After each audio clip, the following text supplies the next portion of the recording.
Chantal. And we're here at the 2020 Jamaica Rum Festival.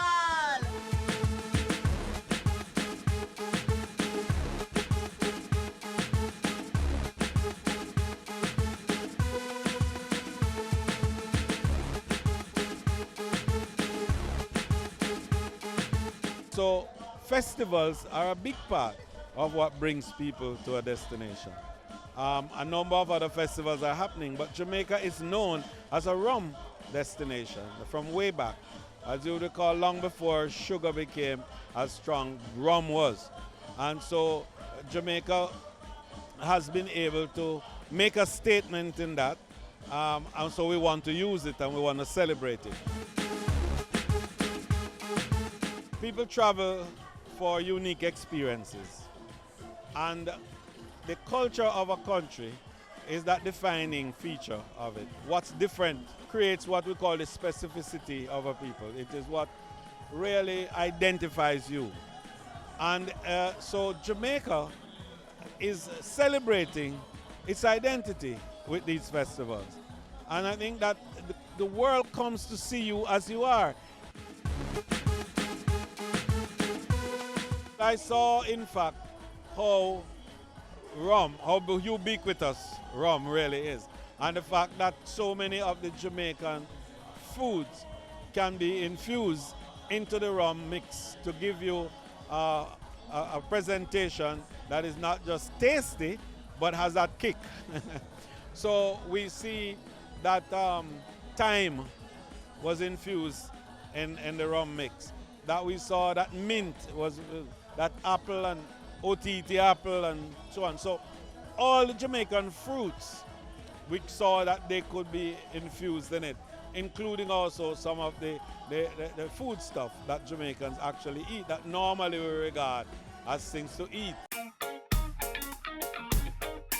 I like the fact that it shows off how you can incorporate rum into different things, and the fact that it's not just only about rum, but it also showcases our Jamaican artistry, whether it's through crafts or fashion. We see a lot of fashion, we see a lot of bags and slippers and other things like that. Of course, the culinary side of things and the rum side of things, we can't leave that out. So I really, really like that. So for persons who aren't here, you're missing out on that. It's very educational and it is fun. It's edutaining.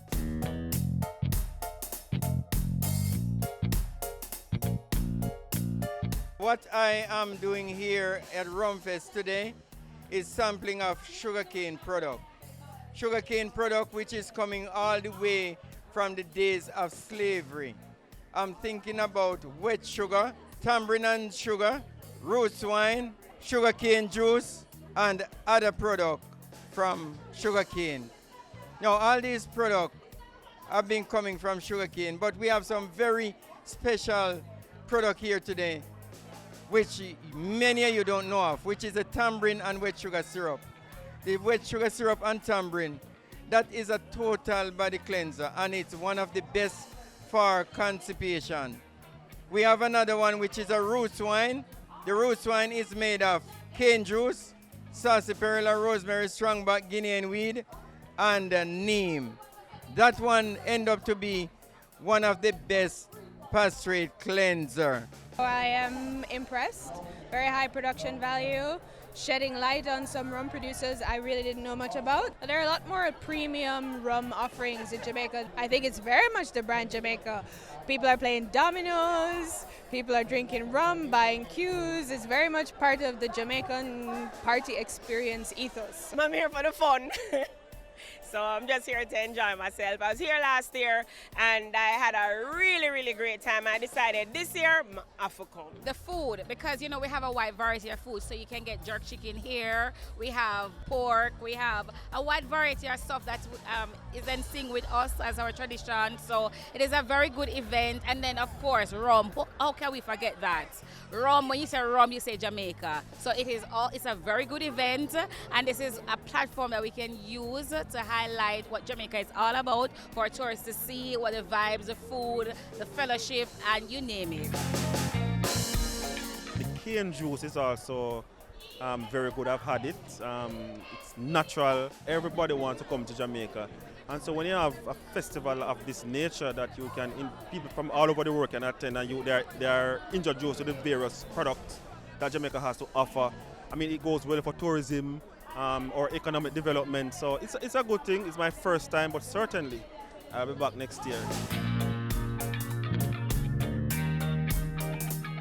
I want next year for Jamaica to have 2 rum festivals, one in Kingston and one in Montego Bay.